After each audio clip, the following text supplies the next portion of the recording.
ಸ್ನೇಹಿತರೆ, ಬಾಹ್ಯಾಕಾಶದಲ್ಲಿ ಈಗಾಗಲೇ ಒಂದು ದೇಶ ಅಸ್ತಿತ್ವಕ್ಕೆ ಬಂದಿದೆ. ಹೌದು, ಇದು ವಿಚಿತ್ರವೆಂದರೂ ಸತ್ಯ. ಆ ದೇಶದ ಹೆಸರು ಅಸ್ಗಾರ್ಡಿಯಾ. ಇದು ಸ್ಥಾಪನೆಯಾಗಿ ಕೆಲವು ವರ್ಷಗಳೇ ಕಳೆದಿದೆ.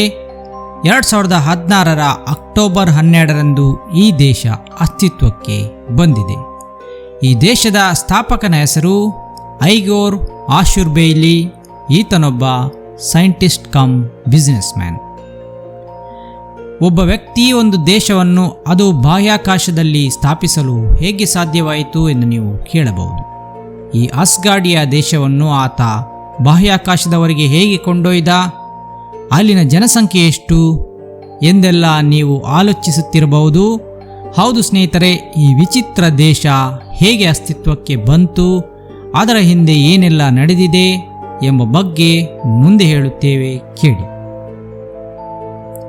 ಈ ಅಸ್ಗಾರ್ಡಿಯಾ ಎಂಬ ದೇಶವನ್ನು ನಾನು ಸ್ಥಾಪಿಸಿದ್ದೇನೆ ಎಂಬುದನ್ನು ಐಗೋರ್ ಆಶುರ್ಬೇಯ್ಲಿ ದೊಡ್ಡ ಸಮಾರಂಭವೊಂದರಲ್ಲಿ 2017ರಲ್ಲಿ ಘೋಷಿಸುತ್ತಾರೆ.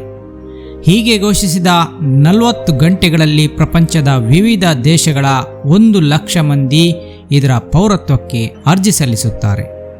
ಇಂದಿಗೆ ಜಗತ್ತಿನ 217 ರಾಷ್ಟ್ರಗಳಿಂದ 11,22,000 ಮಂದಿ ಈ ಅಸ್ಗಾರ್ಡಿಯಾದ ಪ್ರಜೆಗಳಾಗಿದ್ದಾರೆ. ಈ ದೇಶ ಇರುವುದೆಲ್ಲಿ ಎಂದು ಮ್ಯಾಪ್ನಲ್ಲಿ ಹುಡುಕಿದರೂ ನಿಮಗೆ ಸಿಗುವುದಿಲ್ಲ. ಬಾಹ್ಯಾಕಾಶ ರಾಷ್ಟ್ರವೆಂದ ಮೇಲೆ ಸ್ಪೇಸ್ನಲ್ಲಿ ಇರಬೇಕಲ್ಲ ಎಂದು ನೀವು ತಲೆ ಎತ್ತಿ ನೋಡಿದರೂ ಈ ದೇಶ ಕಾಣುವುದಿಲ್ಲ. ಹೌದು, ಇದೊಂದು ವರ್ಚುವಲ್ ದೇಶ. asgardia.space.in ಎಂಬ ವೆಬ್ಸೈಟ್ನಲ್ಲಿ ಯಾರು ಬೇಕಾದರೂ ಇಲ್ಲಿನ ಪೌರತ್ವಕ್ಕೆ ಅರ್ಜಿ ಹಾಕಬಹುದು, ಅದು ಯಾವುದೇ ಖರ್ಚಿಲ್ಲದೆ.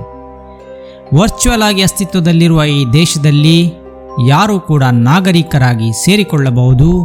ಭಾರತದಿಂದಲೂ ಈ ದೇಶದ ಪೌರತ್ವ ಪಡೆದಿರುವವರು ಸಾವಿರಾರು ಮಂದಿ ಇದ್ದಾರೆ. ಕನ್ನಡಿಗರು ಕೂಡ ಈ ದೇಶದ ಪ್ರಜೆಗಳ ಲೀಸ್ಟ್ನಲ್ಲಿ ಕಾಣಸಿಗುತ್ತಾರೆ. ಈ ದೇಶ ಅಸ್ತಿತ್ವಕ್ಕೆ ಬಂದ ಉದ್ದೇಶ ಏನಿರಬಹುದು ಎಂಬ ಕುತೂಹಲ ನಿಮಗಿರಬಹುದು. ಅದಕ್ಕಿಂತಲೂ ಮೊದಲು ಇದರ ಸ್ಥಾಪಕ ಆಶುರ್ಬೇಯ್ಲಿ ಇದನ್ನು ಎಲ್ಲಿಯವರೆಗೆ ಕೊಂಡೊಯ್ದಿದ್ದಾರೆ ಎಂದು ನೋಡೋಣ. ಈ ದೇಶದ ಮುಖ್ಯ ಕಚೇರಿ ಇರುವುದು ಭೂಮಿಯ ಮೇಲೆ, ವಿಯೆನ್ನಾ ನಗರದಲ್ಲಿ. ಇಲ್ಲಿರುವ ಅಸ್ಗಾರ್ಡಿಯಾ ಈಗಾಗಲೇ ತನ್ನದೇ ಆದ ರಾಷ್ಟ್ರಗೀತೆಯನ್ನು ಹೊಂದಿದೆ. ತನ್ನದೇ ಸಂವಿಧಾನವನ್ನು ಅಸ್ಗಾರ್ಡಿಯಾ ಅಳವಡಿಸಿಕೊಂಡಿದೆ. ಇದು ಡಿಜಿಟಲ್ ಕರೆನ್ಸಿಯನ್ನು ಪರಿಚಯಿಸಿದೆ. ಆ ಕರೆನ್ಸಿಯೇ ದಿ ಸೋಲಾರ್. ಇದು ತನ್ನದೇ ಲಾಂಛನವನ್ನು ಹೊಂದಿದೆ.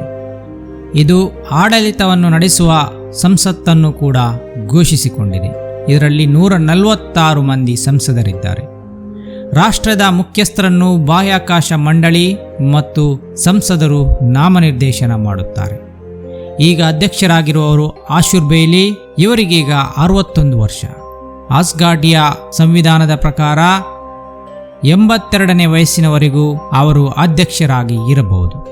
ಹಾಗಾಗಿ ಆಶುರ್ಬೇಯ್ಲಿ ಸದ್ಯ ಹಲವಾರು ವರ್ಷ ಅವರೇ ಅಧ್ಯಕ್ಷರಾಗಿ ಮುಂದುವರಿಯಬಹುದು. ನಾವು ಫೇಸ್ಬುಕ್, ವಾಟ್ಸ್ಆ್ಯಪ್ಗಳಂತಹ ಸೋಷಿಯಲ್ ಮೀಡಿಯಾಗಳನ್ನು ಬಳಸುವಂತೆ ಅಸ್ಗಾರ್ಡಿಯಾದ 11 ಲಕ್ಷ ಸದಸ್ಯರಿಗೂ ಕೂಡ ಅವರದೇ ಆದ ಸೋಷಿಯಲ್ ಮೀಡಿಯಾಗಳಿವೆ. ಅಸ್ಗಾರ್ಡಿಯಾ ಆಗಾಗ್ಗೆ ಸದಸ್ಯರಿಗೆ ಔತಣಕೂಟ, ಸಂಸತ್ ಅಧಿವೇಶನ ಇಟ್ಟುಕೊಳ್ಳುತ್ತದೆ. ಇನ್ನು ಈ ದೇಶದ ರಚನೆಯ ಮುಖ್ಯ ಉದ್ದೇಶ ಏನೆಂದು ಕೇಳಿದರೆ ಆಶುರ್ಬೇಯ್ಲಿ ಅವರು ಹೇಳುತ್ತಾರೆ, ಭೂಮಿಯನ್ನು ರಕ್ಷಿಸುವುದು ಎಂದು. ಕ್ಷುದ್ರ ಗ್ರಹಗಳಿಂದ, ಅಪಾಯಕಾರಿ ವಿಕಿರಣಗಳಿಂದ, ಅನ್ಯಗ್ರಹ ಜೀವಿಗಳ ದಾಳಿಯಿಂದ ಭೂಮಿಯನ್ನು ಕಾಪಾಡುವುದು ನಮ್ಮ ಉದ್ದೇಶ ಎಂದು ಈ ಮನುಷ್ಯ ಆಗಾಗ ಹೇಳಿಕೊಂಡು ಬಂದಿದ್ದಾರೆ. ಜೊತೆಗೆ ಬಾಹ್ಯಾಕಾಶದ ಕಸದ ಹಾವಳಿ ತಪ್ಪಿಸುವುದು ಕೂಡ ಅಸ್ಗಾರ್ಡಿಯಾ ದೇಶದ ಪ್ರಮುಖ ಉದ್ದೇಶವೆಂದು ಹೇಳುತ್ತಾರೆ. ವರ್ಚುವಲ್ ಎನ್ನುವ ಪರಿಕಲ್ಪನೆ ಬಂದ ನಂತರ ಆಶುರ್ಬೇಯ್ಲಿ ಅವರ ತಲೆಗೆ ಈ ಐಡಿಯಾ ಹೊಕ್ಕಿತ್ತು. ಈ ಮನುಷ್ಯ ಅಸ್ಗಾರ್ಡಿಯಾದ ಸ್ಯಾಟಲೈಟ್ ಒಂದನ್ನು ಕೂಡ ಹಾರಿಬಿಟ್ಟಿದ್ದಾರೆ. 2017ರಲ್ಲಿ ಹಾರಿಬಿಟ್ಟ ಈ ಸ್ಯಾಟಲೈಟ್ನಲ್ಲಿ ಅಸ್ಗಾರ್ಡಿಯಾದ 18,000 ನಾಗರಿಕರ ಡೇಟಾಗಳು, ಅವರ ಫ್ಯಾಮಿಲಿ ಫೋಟೋಗಳು, ಅಸ್ಗಾರ್ಡಿಯಾ ದೇಶದ ಲಾಂಛನ, ಧ್ವಜಗಳನ್ನು ಕೂರಿಸಲಾಗಿತ್ತು. ಹಾಗೆಯೇ ದೇಶದ ಸಂವಿಧಾನದ ಪ್ರತಿಯನ್ನು ಕೂಡ ಇಟ್ಟು ಹಾರಿಬಿಡಲಾಗಿತ್ತು. ಈ ಸ್ಯಾಟಲೈಟ್ ಭೂಮಿಯ ಕೆಳಕಕ್ಷೆಯಲ್ಲಿ ಸುತ್ತು ಬರುತ್ತಿತ್ತು. ಇದರ ಆಯುಸ್ಸು 5 ವರ್ಷವಾದುದರಿಂದ ಇದು 2022ರಲ್ಲಿ ತನ್ನ ಸುತ್ತುವಿಕೆಯನ್ನು ನಿಲ್ಲಿಸಿ ಭೂ ವಾತಾವರಣವನ್ನು ಪ್ರವೇಶಿಸಿ ಭಸ್ಮಗೊಂಡಿದೆ. ಈಗ ಆಸ್ಗಾರ್ಡಿಯಾಗೆ ಬಾಹ್ಯಾಕಾಶದಲ್ಲಿ ಯಾವುದೇ ಪ್ರತಿನಿಧಿಯೂ ಉಳಿದಿಲ್ಲವಾದರೂ ಅದು ವರ್ಚುವಲ್ ದೇಶವಾಗಿ ಮುಂದುವರೆದಿದೆ. ಈಗಾಗಲೇ ಆಸ್ಗಾರ್ಡಿಯಾ ದೇಶದವರು ವಿಶ್ವಸಂಸ್ಥೆಗೆ ತಮಗೆ ಮಾನ್ಯತೆ ನೀಡುವಂತೆ ಮನವಿ ಮಾಡಿಕೊಂಡಿದ್ದಾರೆ. ಆದರೆ ವಿಶ್ವಸಂಸ್ಥೆ ಇದುವರೆಗೆ ಇದರ ಮಾನ್ಯತೆಯನ್ನು ಸ್ವೀಕರಿಸಿಲ್ಲ. ಒಂದು ಕಡೆಯಲ್ಲಿ ಸ್ಪೇಸ್ ನೇಷನ್ ಎಂದು ಹೇಳಿಕೊಳ್ಳುವಾಗ ಇದನ್ನು ತುಂಬ ಜನ ಟೀಕಿಸುತ್ತಾರೆ. ಇದು ವಾಸ್ತವಕ್ಕೆ ತುಂಬ ದೂರವಾದ ಕಲ್ಪನೆ ಎಂದು ಜನ ಹೇಳುತ್ತಾರೆ. ವಿಜ್ಞಾನಿಗಳಿಗೆ ಬಾಹ್ಯಾಕಾಶದಲ್ಲಿ ಒಂದು ಸ್ಪೇಸ್ ಸ್ಟೇಷನ್ ಮಾಡಲು 13 ವರ್ಷಗಳ ಸಮಯ ಹಿಡಿದಿತ್ತು. ಅಂಥದ್ದರಲ್ಲಿ ಒಂದು ರಾಷ್ಟ್ರವನ್ನು ಬಾಹ್ಯಾಕಾಶದಲ್ಲಿ ಕಟ್ಟುತ್ತೇವೆ ಎಂದು ಹೊರಟ ಆಸ್ಗಾರ್ಡಿಯಾದವರಿಗೆ ಟೀಕೆಗಳು ಸಾಮಾನ್ಯವೇ. ಸ್ಪೇಸ್ ಸ್ಟೇಷನ್ ನಿರ್ಮಾಣಕ್ಕೆ $150 ಶತಕೋಟಿ ಮೊತ್ತ ಖರ್ಚಾಗಿತ್ತು. ಒಂದು ರಾಷ್ಟ್ರ ಸ್ಪೇಸ್ನಲ್ಲಿ ಕಟ್ಟುವುದಾದರೆ ಅದೆಷ್ಟು ಕೋಟ್ಯಂತರ ಡಾಲರ್ ವೆಚ್ಚ ಬೇಕಾಗುತ್ತದೆ, ಅದನ್ನು ಲೆಕ್ಕ ಹಾಕುವುದು ಕಷ್ಟ. ಹಾಗೆಯೇ ಅಲ್ಲಿಗೆ ಹೋದ ಪ್ರಜೆಗಳಿಗೆ ಆಮ್ಲಜನಕ ವ್ಯವಸ್ಥೆ ಮಾಡಿಸಬೇಕಾಗುತ್ತದೆ, ಆಹಾರದ ವ್ಯವಸ್ಥೆ ಮಾಡಿಸಬೇಕಾಗುತ್ತದೆ, ಅವರ ತ್ಯಾಜ್ಯಗಳನ್ನು ನಿರ್ವಹಣೆ ಮಾಡಬೇಕಾಗುತ್ತದೆ.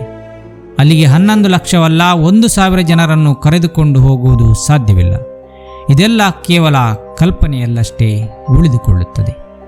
ಹಾಗಾದರೆ ಇಂತಹ ಒಂದು ಪರಿಕಲ್ಪನೆಯನ್ನು ಆಶುರ್ ಬೇಲಿ ಮಾಡಿಕೊಂಡಿದ್ದಾದರೂ ಯಾಕೆ? ಹೀಗೆಂದು ನೀವು ಕೇಳಬಹುದು. ಈ ದೇಶದಲ್ಲಿ ಬಡತನವಿಲ್ಲ, ಮೇಲು ಕೀಳೆಂಬುದಿಲ್ಲ, ಗಡಿ ರೇಖೆಗಳಿಲ್ಲ, ಮಿಲಿಟರಿ ಇಲ್ಲ, ಯುದ್ಧಗಳಿಲ್ಲ, ಜನಾಂಗೀಯ ದ್ವೇಷಗಳಿಲ್ಲ. ಪ್ರೀತಿ, ಕರುಣೆ, ಮಾನವೀಯತೆಗಳಿಗಷ್ಟೇ ಇಲ್ಲಿ ಜಾಗ. ಇಂಥ ಒಂದು ದೇಶದ ಅವಶ್ಯಕತೆ ಈ ಭೂಮಿಯ ಜನರಿಗೆ ಬೇಕಿತ್ತು. ಆದರೆ ಅದನ್ನು ಭೂಮಿಯ ಮೇಲೆ ಸ್ಥಾಪನೆ ಮಾಡಿದರೆ ಮತ್ತದೇ ಗಡಿ ಜಗಳ, ಜನಾಂಗೀಯ ದ್ವೇಷ, ಯುದ್ಧಗಳು ಶುರುವಾಗುತ್ತವೆ. ಅದಕ್ಕೆಂದೇ ಆತ ಇದನ್ನು ಬಾಹ್ಯಾಕಾಶ ರಾಷ್ಟ್ರವೆಂದು ಕರೆದಿದ್ದಾರೆ. The only space nation till date is Asgardia. ಏನಂತೀರಾ ನೀವೆಲ್ಲ ಈ ಪರಿಕಲ್ಪನೆಗೆ? ಮುಂದೊಂದು ದಿನ ಇಂಥ ದೇಶವೊಂದು ಅಸ್ತಿತ್ವಕ್ಕೆ ಬರಬಹುದೇ, ಇಲ್ಲವೇ? ನಿಮ್ಮ ಅಭಿಪ್ರಾಯ ತಿಳಿಸಿ. ಹಾಗೆಯೇ ಈ ಆಸ್ಗಾರ್ಡಿಯಾದ ವೆಬ್ಸೈಟನ್ನೊಮ್ಮೆ ಬೇಕಾದರೂ ಹೋಗಿ ನೋಡಿಕೊಂಡು ಬನ್ನಿ. ಧನ್ಯವಾದಗಳು.